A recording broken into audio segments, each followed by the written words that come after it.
তাসনিয়া ফারিন এবং জ্যোতির্ময়ী কুণ্ডুর মধ্যে জোরদার লড়াই। হ্যাঁ, হতে পারে লড়াইটা ঠান্ডা লড়াই, কিন্তু ভেতরে ভেতরে এটা জোরদার লড়াই।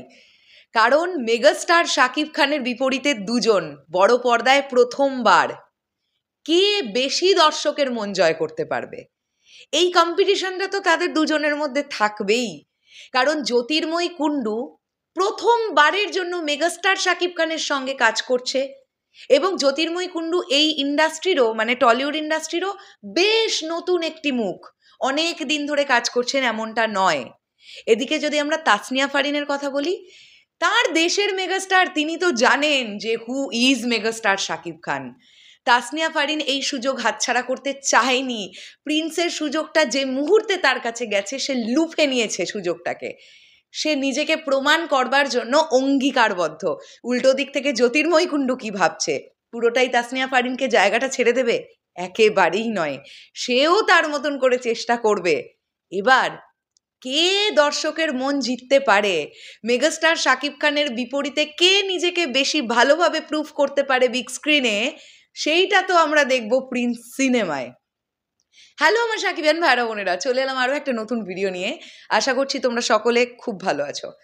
রিসেন্টলি তাসনিয়া ফারিনের যে মিউজিক ভিডিওটা এলো, আমি দেখলাম সেখানে যেমন পজিটিভ কমেন্ট আছে, সেখানে কিছু নেগেটিভ কমেন্টসও আছে, সেখানে আবার মিশ্র প্রতিক্রিয়াও দেখতে পাওয়া যাচ্ছে। আমি সোশ্যাল মিডিয়া ঘাঁটলাম, তবে পজিটিভ কমেন্ট করেছেন প্রচুর মানুষ।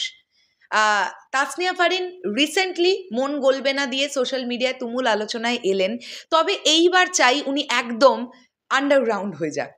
মানে প্রিন্সের একদম শ্যুট কমপ্লিট হয়ে যাওয়া পর্যন্ত যেন তাসনিয়া ফারিনকে আর না দেখা যায়। কারণ মেগাস্টার শাকিব খানের বিপরীতে নায়িকা, ওই এক্সক্লুসিভিটিটা রাখা কিন্তু দরকার। হুটপাট ক্যামেরার সামনে চলে আসা বা পুরো ব্যাপারটাকে খুব ইজি করে দেওয়া, এই ব্যাপারটা এখনই দরকার নেই। তোমরা খুব লক্ষ্য করলে দেখো, জ্যোতির্ময়ী কুণ্ডুকে খুব বেশি দেখতে পাচ্ছ। জ্যোতির্ময়ী কুণ্ডুর সিনেমা আসছে কিন্তু বড়দিনে, ক্রিসমাসে আসছে প্রজাপতি 2। পশ্চিমবাংলার মেগাস্টার দেবদার বিপরীতে জ্যোতির্ময়ী কুণ্ডুর অভিষেক বড় পর্দায়।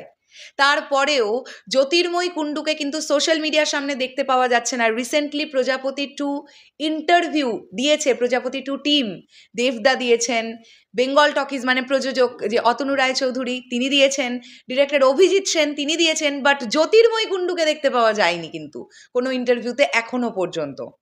পরে দেখা যাবে কিনা জানি না।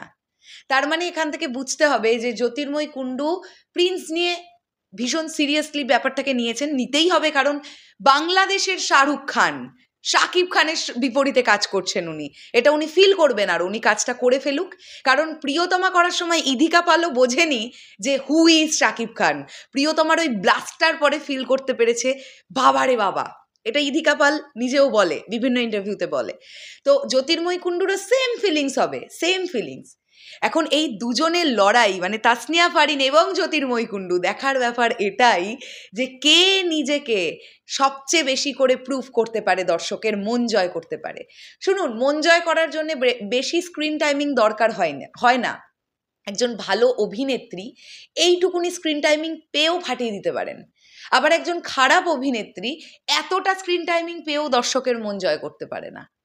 তো দুটোই হয়, দেখা যাক না কি হয়, কার স্ক্রিন টাইমিং বেশি থাকে, তাসনিয়া ফারিন নাকি জ্যোতির্ময়ী কুণ্ডু।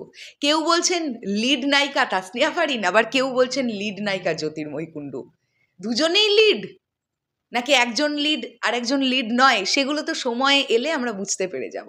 সো আমার মনে হলো যে এই দুজনের মধ্যে লড়াইটা কিন্তু জমবে ভাই, জমবে জমবে। একটা ঠান্ডা লড়াই দুজনের মধ্যে চলবে, এবং দেখা যাক কে বেশি ভালো দর্শকের মন জয় করতে পারে। তোমাদের কি মনে হয় সেটা কমেন্ট করে জানাও। আসছি আবার খুব শিগগিরই, তাহলে এখনের জন্যে টাটা।